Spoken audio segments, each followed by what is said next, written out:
And good evening, Southeast Texas. Remember the 4 Ps as we head on into Friday, the weekend. Tomorrow will be a good day. It should be warm to prepare you and your house for this colder weather as the plants, people, pets, and pipes coming up this weekend. I want snow. Well, too bad. Here's the reason why. You need cold air from the clouds all the way down to the ground.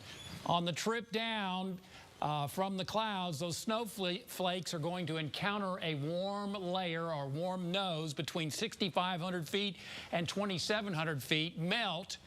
Then as we go back to the surface, the temperature goes below freezing, and they could be, depending on how thick this is, it could be ice pellets or sleet or form in freezing rain as it hits the ground. So this warm layer is going to prevent us from seeing widespread snow, and I don't think we're going to see much in the way of wintry mix, but it's potentially there in the forecast. Otherwise, mostly clear to partly cloudy skies out there at Education First Federal Credit Union, part of the Roofing 911 Skycam network. We're at 59 in Port Arthur. MJ Poncergraw reporting 63, I should say, in Orange at 62.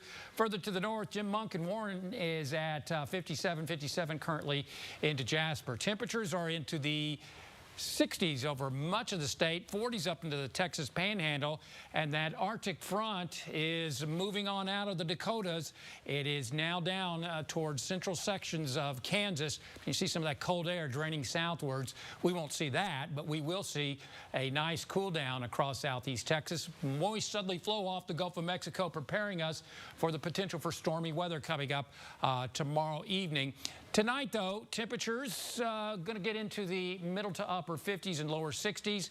Skies will see an increase in cloud cover. And then for tomorrow, most of the day should be warm and dry. After about 3 p.m., though, we do expect things to pick up on radar, especially tomorrow evening as this cold front comes on into the area. Again, there's a small risk of severe weather. Choppy seas on the Gulf of Mexico tomorrow, around 2 to 4 feet in your coastal marine forecast. We'll see south winds at 10 to 15 knots. Water temperature is 56. A gale watch is in effect for Thursday. Our forecast tonight, increasing cloudiness, cool and breezy, lows mid to upper 50s and lower 60s. Tomorrow, that 40% coverage after 3 p.m. will go to an 80% coverage tomorrow evening as we see gusty south winds off the Gulf of Mexico at 25 miles per hour, highs mid 70s. So Wednesday, you know about the marginal risk across the area. Let's see if I can get this right. So we got forecast model 1 that's going to show a 40% coverage of showers, temperatures running 30 degrees colder on Thursday. Wind chills will be into the mid to upper 20s and lower 30s, especially Thursday morning. Yuck, right? So here we go. Forecast model 1 shows nothing. All the precipitation off in the Gulf of Mexico and off towards our south and east. That's certainly possible. Forecast model number 2 shows a light mix, a few hundredths of an inch across the area. Forecast model 3